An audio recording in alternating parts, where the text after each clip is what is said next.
Salut les Anacalypsiens, bienvenue dans cette nouvelle vidéo d'Anacalypsie. Aujourd'hui on se retrouve pour une petite vidéo autour d'une définition ou d'une présentation, ça peut être effectivement les deux. Mais comme on est sur un nom de métier, ce serait plus une définition. Puisqu'on va voir ensemble pas mal de détails concernant le métier de réalisateur. Alors, je suis pas non plus un professionnel, j'ai récupéré plusieurs infos décrivant le métier de réalisateur. Après, il y a peut-être des choses que j'aurais oubliées ou qui auraient pu être ajoutées, mais j'ai essayé de faire au mieux, donc j'espère que ce sera pas trop mal. Donc, je vous laisse avec le générique et on en parle juste après.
Alors, le réalisateur, de manière générale, est une personne du coup qui dirige la création d'une œuvre audiovisuelle pour le cinéma ou la télévision.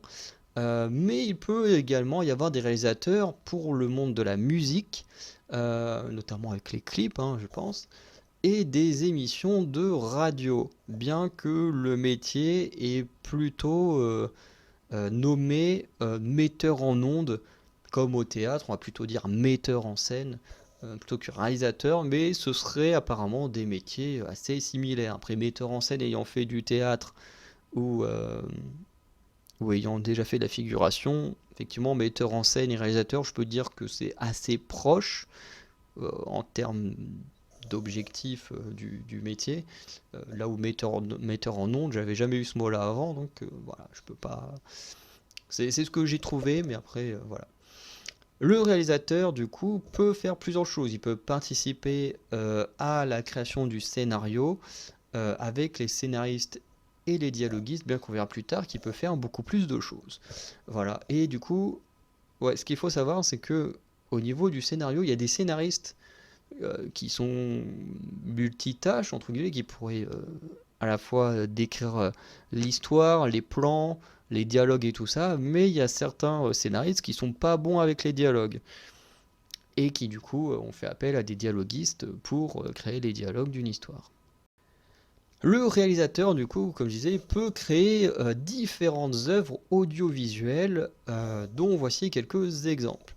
Il peut créer des longs métrages, des moyens métrages, des courts métrages, hein, qui restent dans le même univers voilà, cinématographique, qui peuvent être soit de fiction, soit du documentaire, ou encore de l'animation. Et tout cela, que ce soit pour le cinéma ou pour la télévision, les séries télé, mince, comment on appelle ça? Les téléfilms, bref, dans tout cet univers. Le réalisateur peut également réaliser des clips musicaux, il peut également réaliser des spots publicitaires, de toute façon, tant qu'il y a de la réalisation à faire, voilà. Également sur des films institutionnels, donc alors là c'est vrai que les types de films j'y connais beaucoup moins, donc je peux pas forcément détailler à chaque fois. Des films expérimentaux, même si là on parle plus de vidéastes que de réalisateurs. Ça pourrait être intéressant plus tard de voir c'est quoi la différence entre réalisateur, metteur en scène, vidéaste, tous les trucs un peu proches comme ça pourrait être intéressant de voir les points communs, les différences, bref.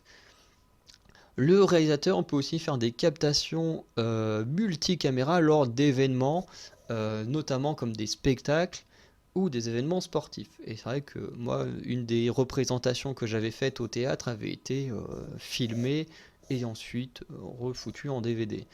Euh, et également, effectivement, dans les événements sportifs, il faut bien que des gens filment, il faut bien que quelqu'un du coup gère ces personnes qui filment les événements et ces choses qui sont du coup diffusées en direct ou en différé à la télévision ou encore sur des sites, voilà, notamment je pense au catch, euh, où certains événements sont diffusés en direct sur leur propre site, donc le network, ou comme là, je viens de regarder Pékin Express, il va falloir que je tourne la vidéo après, euh, parce que oui, là, la vidéo que je suis en train d'enregistrer, je la tourne quasiment un mois en avance, mais bon, c'est pas très grave, au contraire, c'est mieux, ça me fera moins de charge une fois arrivé au mois prochain.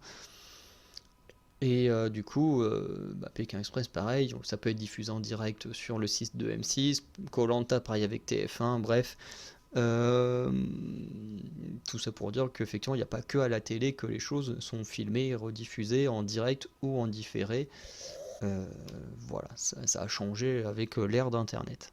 Le réalisateur travaille donc sur l'aspect visuel du film, mais peut également faire d'autres choses. Il va notamment participer au casting des comédiens, mais aussi des techniciens, parce que c'est quand même mieux d'avoir une bonne équipe technique aussi derrière. Il va aider au repérage des lieux, à la préparation des décors, des costumes, accessoires, du tournage, de la post-production et à la promotion du film. Je crois qu'on reviendra un peu plus en détail sur certains points. Pendant le tournage, en gros, il détermine la mise en place de la caméra pour les différents plans et également le placement et sûrement déplacement des comédiens, un peu comme un metteur en scène au théâtre. Ensuite, il dirige les comédiens, d'où le fait que le nom du métier est director en anglais, donc le fait de diriger. Le réalisateur étant employé par un producteur, il a également la mission de faire en sorte que le tournage se déroule bien, dans le temps imparti, et avec le budget utilisé. Voilà. Enfin, que le budget soit bien utilisé. Et en fonction de son contrat, il peut également diriger le montage et le mixage du film. Alors j'avoue que le mixage, je vois pas trop ce que c'est à part le mixage son, mais pour moi ça fait partie du montage. Enfin bref, ça aussi ça peut être intéressant à détailler dans une vidéo différente. Entre la différence entre le montage et le mixage du film, parce que pour moi ça a l'air assez similaire dans ma tête, alors que ça a l'air d'être quand même deux choses différentes. On va du coup détailler un peu plus les tâches du réalisateur en fonction de trois moments différents lors du coup de la préparation du projet. Il peut participer du coup au scénario avec les scénaristes, je dis aussi les dialoguistes quand il y en a besoin. Il va également définir l'orientation artistique du film avec le producteur ou encore le distributeur, donc celui qui va distribuer le film, ou encore à la chaîne de diffusion si c'est diffusé à la télé. Voilà, je prends l'exemple du monde du catch, encore une fois, mais le catch étant diffusé à la télé sur certaines chaînes aux États-Unis, ils ont des règles, des choses à respecter pour continuer à être diffusé à la télé et tout ça. Donc voilà, c'est pas aussi simple de se dire voilà, je fais mon film comme ça parce que le producteur, c'est bon, il m'a donné la vague, il m'a donné l'argent, et puis voilà, quoi. Il y a encore d'autres personnes à qui il faut rendre des comptes à côté de ça. Il participe également à l'élaboration du budget pour le film avec la société de production. Donc voilà, afin voilà, ce budget qui va servir du coup au paiement de l'équipe, des comédiens, comédiennes, qui va également servir au décor, aux costumes, sûrement à la post-production, également à la publicité du film. Bref, un budget qui peut servir à énormément de choses. Voilà. Il peut également choisir ses collaborateurs sur le projet, notamment le chef opérateur du son, de chef décorateur et bien d'autres personnes qui vont aider à diriger les équipes du tournage. L'étude des décors, enfin il va aussi participer à l'étude des décors à construire sur le plateau avec le chef décorateur ou accessoiriste. Voilà. Il va également faire du repérage des lieux naturels, parce que effectivement si tu joues sur fond vert, il n'y a pas de lieu à les repérer.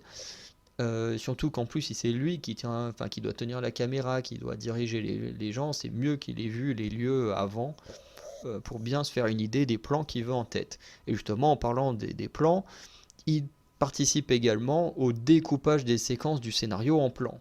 Parce que après, pour les mettre en image, c'est mieux d'avoir participé à son découpage, quoi. Et il va également participer à la recherche, à la sélection des acteurs principaux. Voilà, sinon c'est un directeur de casting qui gère tout ce qui est sûrement secondaire et surtout les figurants. Voilà, et il va également travailler avec le compositeur pour la BO du film. Donc ça fait quand même déjà pas mal de choses avant même que le tournage commence. Durant le tournage, du coup, il met en place ses choix artistiques avec les cadreurs, donc ceux qui filment, parce que en général il n'y a pas qu'une seule caméra quand tu filmes, hein. Le chef machiniste, voilà, comme je disais par rapport au côté caméra. Il va également travailler sur la photographie, donc sur l'image, et notamment sur la lumière, voilà, qui est quand même très important dans le travail de l'imagerie. Il va également diriger les acteurs sur les placements, les déplacements, et ainsi que le jeu d'acteur. Et quand je dis jeu d'acteur, voilà, ça prend au compte les femmes, hein. Et il va également, là aussi, beaucoup travailler sur le budget et la gestion du temps. Parce qu'un tournage est censé avoir une certaine durée, et du coup, c'est mieux de ne pas forcément le dépasser et de rester dans les temps impartis. En post-production, donc dans l'après-tournage, du coup, il va diriger et superviser le montage complet du film. Il supervise aussi le mixage, donc il a l'air de se passer après, mais encore une fois, le mixage, je vois pas trop c'est quoi la différence avec le montage. Il va participer également à la distribution, enfin du coup plutôt pendant la période de la distribution, il va participer à la promotion du film, notamment parfois avec les acteurs principaux, donc du coup de différentes manières, donc avec la presse, donc dans des articles, les interviews, tout ça, notamment à la télé, donc un peu de la même manière, ou notamment pendant des projections tests qui sont faits avec des journalistes, mais aussi une sorte de public test. Et durant l'exploitation du film, il va du coup participer aux avant-premières, voilà, face au public, tout ça. Et ça arrive parfois dans certains cinémas, dans certains cadres, que des réalisateurs viennent aussi avoir des discussions avec les fans ou les gens qui sont venus voir le film. Ça arrive de temps en temps aussi dans certains cinémas, voilà, où tu viens voir le film et après tu peux aller discuter avec le réalisateur, où il y a une partie d'échange avec le réalisateur ou la réalisatrice, et ça c'est plutôt cool aussi. Et pour terminer, voilà, dans le monde des téléfilms ou des séries télé, le réalisateur a un budget plus limité et possède notamment des contraintes de temps, puisque les tournages sont moins longs. Et, voilà. Et par rapport au divertissement, comme le sport et tout ça, du coup, le réalisateur ne maîtrise pas l'action, il maîtrise pas ce qui se passe et a donc plus un rôle de metteur en image. Donc son but est de retranscrire ce qui se passe pour faire plaisir aux spectateurs ou aux personnes qui regardent les choses devant leur écran. Donc voilà, il peut avoir vraiment plein de facettes et plein de rôles à la fois. Donc voilà pour le réalisateur, on va maintenant conclure la vidéo. J'espère que ça vous aura plu, j'espère avoir donné suffisamment d'informations. Voilà, j'ai essayé de donner un petit côté entonnoir en étant de plus en plus précis, voilà, et à la fin en donnant un petit écart par rapport parce que la plupart des choses que j'ai données sont vraiment liées au monde du cinéma. Mais voilà, c'était aussi bien de rajouter un petit truc pour les séries télé et les téléfilms. Euh, voilà, je sais pas quoi dire de plus, à part que même moi j'ai été surpris de certaines choses. Pourtant, le réalisateur, je connais un petit peu, mais voilà, je connaissais pas autant tous ces détails. Et je trouve ça bien aussi de le montrer aux gens, de présenter ça aux gens, parce que le réalisateur, même quand on cherche des vidéos de réalisateurs sur internet, on voit toujours le mec là derrière la caméra ou la femme, même si malheureusement les réalisatrices sont quand même moins connues que les réalisateurs, mais je pense que ça changera petit à petit avec le temps, enfin, du moins qu'il y aura plus de femmes réalisatrices connues, je pense. Et bref, tout ça pour dire que c'est bien de montrer que c'est pas juste quelqu'un qui est derrière une caméra et voilà, qui est juste là à filmer. C'est bien de montrer qu'il fait plein d'autres choses euh, et de montrer que voilà, c'est quand même un métier dans le monde de l'art qui est quand même assez important, assez conséquent, beaucoup de quand même de responsabilité, de pression quand même. Voilà. Et voilà, je trouvais que c'était important de le préciser, que bah, tous ces petits détails et tout ça. Bref, j'espère que cela vous aura plu, j'espère que ça aura été suffisamment détaillé. S'il y a des choses à rajouter, n'hésitez pas à rajouter en commentaire. Sinon, bon, on se dit à très bientôt. N'hésitez pas à checker les autres vidéos de la chaîne ou encore les vidéos des autres chaînes Anakepsis si d'autres sujets vous intéressent. Et sinon, bah, je vous dis à très bientôt pour de nouvelles vidéos. Allez, ciao!